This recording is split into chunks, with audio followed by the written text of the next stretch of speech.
அலாவுதீன் ஹாஜியார், திருப்பூர் ஐக்கிய ஜமாத்துடைய எல்லா நிர்வாகிகள் மற்றும் மாணவர்கள், தாய்மார்கள் அனைவருக்கும் என்னுடைய முதற்கண் சலாத்தை தெரிவித்துக் கொள்கிறேன். அஸ்ஸலாமு அலைக்கும் வரஹ்மத்துல்லாஹி வபரகாத்துஹு. பொதுவாக இன்றைக்கி ஒரு ஆயிரம் ஆண்டுகளில் ஒரு டெவலப்மெண்ட் ஆகாத இந்த உலகம் இந்த 100 வருஷத்தில் நீங்கள் அப்படியே பார்த்தீங்கன்னா பெரிய அசுர வளர்ச்சி அடைஞ்சிருக்குது. இந்த 100 இயர்ஸில் மருத்துவத்தில் சரி, கரண்ட்டை கண்டுபிடிச்சதில் சரி, வாகனங்களில் சரி, பெட்ரோலை கண்டுபிடிச்சது எல்லாமே ஒரு 100 வருஷத்துக்குள்ளார ஒரு அசுர வளர்ச்சி அடைச்சது. அந்த 100 வருஷத்தில் இந்த கடந்த 25 வருஷம் பார்த்தா டெக்னாலஜி அப்படிங்கிறது பயங்கரமான வேகத்தில் ஒரு முன்னேற்றமாயிட்டே இருக்குது. ஆனால் இப்போ அப்படி இல்லை, 100 வருஷம்லாம் இல்லை, நிமிஷத்துக்கு நிமிஷம் நம்முடைய வாழ்க்கையில் பெரிய பெரிய மாற்றங்களை எதிர்பார்த்துட்டே சந்திச்சுக்கிட்டே இருக்கிறோம்.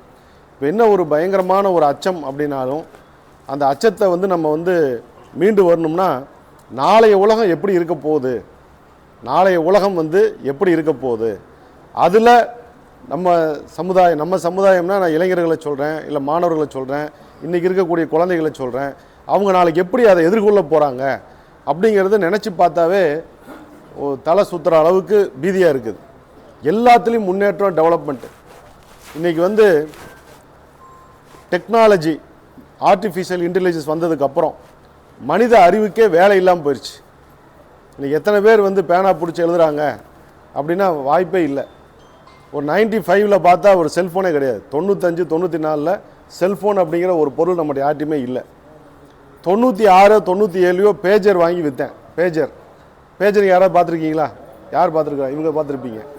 பேஜருங்கிறது இங்கே வச்சுக்குவோம், செல்ஃபோன் மாதிரி நமக்கு ஒரு மெசேஜ் மட்டும் வரும். அதில் மெசேஜ் அதுவே அதிசயமாக இருந்துச்சு.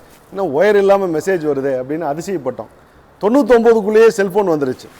அன்றைக்கெலாம் செல்ஃபோன் ஒரு கால் வந்துச்சு அப்படின்னா 32 ரூபா, ஒரு கால் வந்துச்சுன்னா 16 ரூபா. யாராவது நம்ம கால் பண்ணால் கூட 16 ரூபா நம்ம பே பண்ணணும். நம்ம கால் பண்ணோம்னா 30 ரூபா 32 ரூபா பே பண்ணணும். அப்போ எவ்வளோ காஸ்ட்லியாக இருக்கும். யாராவது ஒரு செல்ஃபோனை வச்சு நடந்துட்டு இருந்தாங்கன்னா அப்படியே ஊரே வாயை பொழந்து பார்த்துட்ருக்கோம், பெரிய மனுஷனை பார்க்குற மாதிரி. ஆனால் இன்றைக்கி ஏன்டா இந்த செல்ஃபோன் வந்துச்சுன்னு சொல்லி கவலைப்படுற அளவுக்கு நம்முடைய நிலைமை மாறிப்போச்சு. செங்கலாட்டுச்சு, இவ்வளோ பெருசாக பிபியில் போட்டிருந்தாங்க. அப்போ அது விட்டு என்ன செய்கிறாங்கன்னா அடுத்தடுத்து டெவலப்மெண்ட்டு, கம்ப்யூட்டரில் டெவலப்மெண்ட்டு, இன்றைக்கி வியாபாரங்களில் டெவலப்மெண்ட்டு. இன்றைக்கி நம்ம வீட்டுக்கு பக்கத்தில் கடையில் வாங்கிட்டு இருந்தோம், இன்றைக்கி எங்கே போய் வாங்குகிறோம்? எல்லோரும் கடையிலே வாங்குகிறோம், டிமார்ட்டில் போய் வாங்குகிறோம். ஏன் வாங்குகிறோம்? தடுக்க முடியாது. எத்தனை கடைக்காரன் சேர்ந்தாலும் டிமார்ட்டுக்கு போகிற மக்களை நிற்பாட்டவே முடியாது.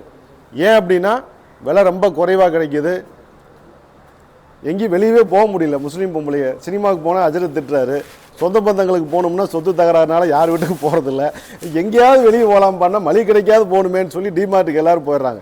ரிலாக்ஸேஷனுக்கும் போகிறாங்க, பர்ச்சேஸுக்கும் போகிறாங்க, அவனும் சீப்பாக கொடுக்குறான்.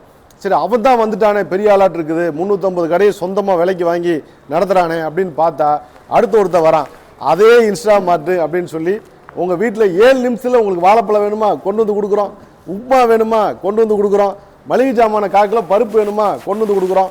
இப்போ வியாபாரம் எப்படி போயிட்டுருக்குன்னு பாருங்கள். நீங்கள் வியாபாரம் எப்படி போய்கிட்டு இருக்குது.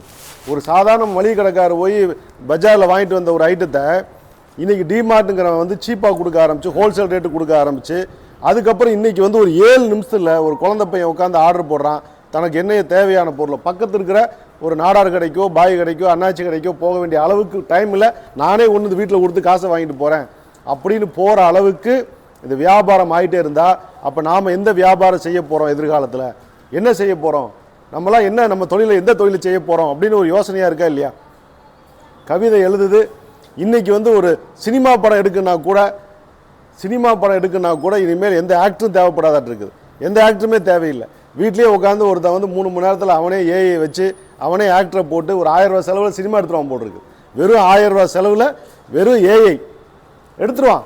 அப்போ அவ்வளோ அட்வான்ஸாக போகுது. கவிதை எழுதுது, மியூசிக் போடுது, என்ன கேள்வி கேட்டாலும் பதில் சொல்லுது. 2 மாதத்துக்கு முன்னாடி உங்களுக்கு எல்லாம் தெரியும், ஒரு போஸ்டர் டிசைன் பண்ணால் யார்கிட்ட போகணும்? யாராவது கோரல் ட்ரா படிச்சிருக்கணும், பேஜ் மேக்கர் படிச்சிருக்கணும், டிடிபி ஆப்ரேட்டர்கிட்ட போய் ஏப்போ ஒரு போஸ்டர் ரெடி பண்ணி கொடு. இதுங்களா, இது ஒரு 500 ரூபாங்க அப்படிங்குவாங்க. அப்படியா, சரி பரவாயில்ல, ஒரு 2-3 கரெக்ஷன் இருக்குது ஜி, 3 கரெக்ஷன் வேணால் பண்ணுறேன், 4வது கரெக்ஷன் பண்ணிங்கன்னா எனக்கு ஒரு 100 ரூபா கொடுங்க அப்படிங்குவாங்க. இன்றைக்கி என்ன பண்ணுது சாட் ஜிபிடி? 2 நிமிஷத்தில் நமக்கு ஃப்ரீயாக போட்டு கொடுத்துருச்சு. இனி கோரல் ட்ராவுக்கு வேலை இல்லை, பேஜ் மேக்கருக்கு வேலை இல்லை, டிடிபி ஆப்ரேட்டருக்கு வேலை இல்லை, முடிஞ்சா சோழி சுத்தம். அப்போ வேலை வாய்ப்புகள் எப்படி பறிக்கப்பட்டிருக்குது. இன்றைக்கி வந்து ஒரு கால் டாக்ஸின்னு ஒன்று கொண்டு வந்தாங்க, எத்தனையோ டிரைவர்களுக்கு வேலை கிடைச்சது. கால் டாக்ஸி இந்தியா ஃபுல்லாக வேலை கிடைச்சது. அதுக்கப்புறம் நீங்கள் ஜொமேட்டோ வந்துச்சு. ஜொமேட்டோ ஒரு ஆச்சரியமானது, வேலை வாய்ப்பு இல்லாத லட்சக்கணக்கான பேர்களுக்கு வந்து வேலை வாய்ப்பை உருவாக்கி கொடுத்துச்சு ஜொமேட்டோ. எனக்கு ரொம்ப சந்தோஷம்.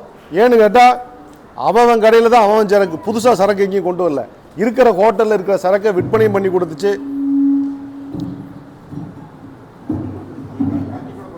அதை கழட்டி கொடுத்துருங்க ஜி.